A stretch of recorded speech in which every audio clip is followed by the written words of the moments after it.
All right, internet family, good morning. So I've got something interesting for us. I start all my videos that way. I've got to come up with something different. But what I have for us today is a revelation that the Lord gave me while I was running and praying this morning. I just love the way that He speaks to me in that time that we have together. So what I was praying about was inviting Him into my current circumstances, my current life.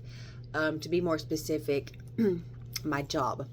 Because even though I'm not employed by anyone, I am working. I do have a job that I do every day, apparently. And I feel more of a need to give that to Him than I ever have before because I'm my own boss right now. I make my hours. I'm responsible for making contacts and making appointments and making connections and making relationships, and it's a little difficult for me sometimes because I'm not used to it. It's all new for me.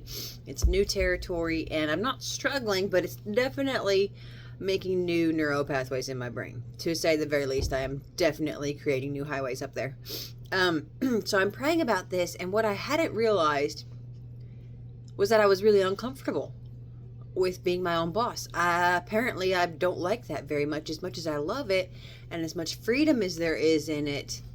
At the same time, evidently I was kind of scared of it. So as I'm praying through this and me and him are working on it, it comes to my realization that it's not actually that I don't have a boss, it's that I don't have a human boss. I actually have the same boss that I've always had. So my mind jumped back to at least 3 years ago, when I had first met one of my now dear friends that used to teach at the place I was working at the time. And she is a Holy Spirit filled individual, and she has some concepts that don't actually match up with the world at all. So at the time, being more of a baby Christian than I am now, for sure, it didn't make sense to me. Everything she's ever said, though, I can line up with the Word of God. At the time, I didn't know as much, so I didn't know that. So when she told our students that our paychecks come from God and that what we do for a living isn't what makes us money, I was like, what is she teaching them? That doesn't even make any sense, because I know I'm here working right now and this is why I get paid. And, I'll never forget that. I will never, ever forget that. And as I grew older and wiser as a Christian, it's come to my attention that she's not wrong. I don't care if you work at a factory, if you work at a restaurant and make tips, if you work in a ministry, whatever your job is, God has actually ordained that. God has you there, and God is the one writing your paycheck, because ultimately He's the one that prepares. He does everything in the hearts of people. So if somebody was to fire you, or to not fire you, or to hire you or to not hire you, that's all up to God. God's also the one that dictates. He dictates everything. He's sovereign. He is the Lord. And when this is where that concept gets tricky, though. So if we're not following God, and we're not seeking to be in the will of God, then He's not the one writing our paycheck. He's not the one in control. He's not the one that is paying our bills. So I can say for me that He is the one paying my bills. I can actually see this. I got a check in the mail yesterday for $435, and that as well as a $25 refund in my bank account from medical overpayment from months ago. My surgery was at least 2 months ago. And this happens right around the time that my business is starting to pick up a little bit, and there's some things I need, like I need a new vacuum, and I need some other things for what I'm doing now, and I wasn't willing to spend the money. And so, He does pay the bills of anyone who seeks to be in His will. And that's so encouraging for me, because there's so many new endeavors that I'm doing right now, and there's so many new things in my life, and everything's kind of uncertain.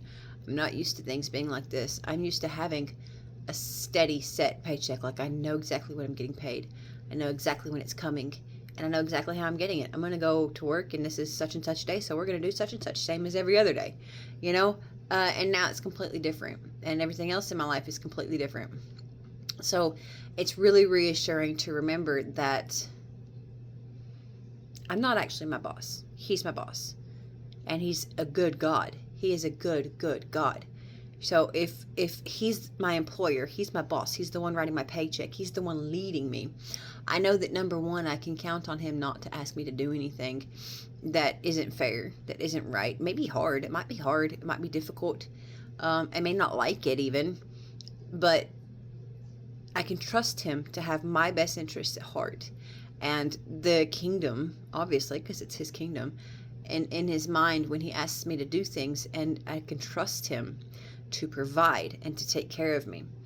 And furthermore, I was thinking about this, and it dawned on me that, so today, with naturally, in the physical world, me being my own boss, it's not any different than any time I've had multiple bosses over me, that I worked at a factory, that I worked at, right on tips, anything else I've ever done for money. It's not any different, because Colossians 3:23 says, whatever you do, work heartily, as for the Lord and not for men, knowing that from the Lord you will receive the inheritance as your reward. You are serving the Lord Christ. That's 23 and 24 verses. So what that tells me, and I learned this a long time ago when I was learning how to be faithful with scrubbing toilets and bathroom floors at the restaurant that I work at still, when it was my full-time job and I would clean bathrooms at night. That was so hard. That was so hard for me, because honestly, I couldn't really tell when I had done it. It didn't make a difference as far as I could see. And there's so many times I would just be back there mopping that smelly old men's bathroom, because y'all kind of smell bad in the bathroom, just saying. I'd be mopping it, and I'm just like, are you kidding me? This is really my life? And I would just remember, be faithful in the little things, be faithful in the little things, be faithful in the little things. And I continue to do it, serving the Lord, looking forward to a future where he was going to prosper me and move me up, elevate me, move me forward for being faithful in the little things. So I continued to mop that floor like I was doing it for God. I don't think I was doing it for anybody else anyways. So no matter who your boss actually is, no matter who actually writes your paychecks, no matter who dictates your minute to minute of your work day, God's actually your boss. And as I was thinking about this, I was kind of like, but can I really call him a boss? Because he doesn't boss anybody around, and he won't. And then I thought of what I would think an ideal boss would be, and how I would like to be as an employer, as a boss.